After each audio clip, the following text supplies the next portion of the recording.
మా ఆయన ఒక బీట్ ఆఫీసరు. పొద్దున్నుండి సాయంత్రం దాకా కూడా ఇక్కడ మేడారంలో డ్యూటీ చేస్తున్నాడు ఎండలో. నాకు హెల్త్ బాగాలేదు, నన్ను ఒక్కదాన్నే విఐపి దాంట్లో తీసుకువెళ్ళమని అంటే తీసుకువెళ్ళిండు. అసలు అక్కడ ఎవ్వరు రానివ్వలేదు లోపలికి. బాగా అక్కడ ఉన్న కానిస్టేబుల్ని బాగా రిక్వెస్ట్ చేసి, హెల్త్ బాగాలేదని రిక్వెస్ట్ చేసి తీసుకెళ్ళిండు. ఆయన పంపించిండు మమ్మల్ని. కొద్దిగా లోపలికి వెళ్ళగానే అక్కడ ఒక ఐపీఎస్ వచ్చి మా హస్బెండ్ది గల్ల పట్టుకొని ఒక దొంగని, ఒక నేరస్తుని, ఏదైనా మర్డర్ చేస్తే ఒక మనిషిని మనం ఎట్లా లాక్కపోతారో అంత దారుణంగా లాక్కొని పోయి మా సార్ది పాస్ తీసుకొని ఆయన గల్ల పట్టుకొని లాక్కొని పోయి కూర్చోబెట్టుకున్నాడు. అక్కడ నేను బతిలాడి, సార్ ప్లీజ్ సార్ కానీ ఒక బెగ్గర్ లాగా అడుక్కున్నాను. ఆయన కాళ్ళు కూడా పట్టుకున్నాను, ప్లీజ్ సార్ మమ్మల్ని వదిలేయండి సార్ అని. అయినా కూడా అసలు మమ్మల్ని వదిలేయలేదు. బాగా నీచంగా మాట్లాడిండు.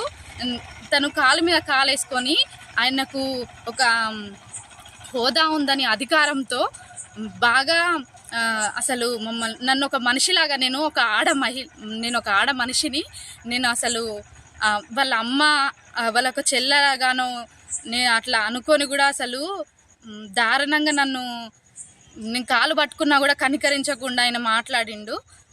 నాకు చాలా బాధ అనిపించింది.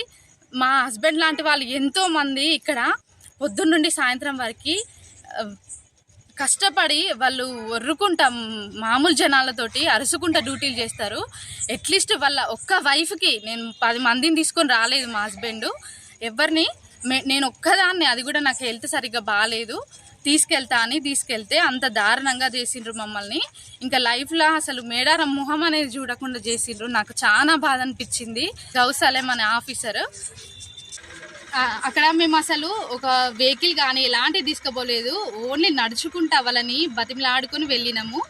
ఎస్ఐలు కానీ సిఐలు కానీ వాళ్ళకి సెక్యూరిటీలతోటి కార్లతోటి వాళ్ళు 4-5 కార్లు వేసుకొని వాళ్ళ ఫ్యామిలీలతోటి దిగినా కూడా వాళ్ళకి వీళ్ళందరూ సేవలు చేసుకుంటూ ఉన్నారు. అట్లీస్ట్ మేము వాళ్ళని బతిలాడి కానిస్టేబుల్ని మేము ఇద్దరం వెళ్ళినా కూడా మమ్మల్ని దారుణంగా మా హస్బెండ్ని చేసుకున్నాడు. ఇది చాలా బాధ, నాకైతే చాలా బాధ అనిపించింది.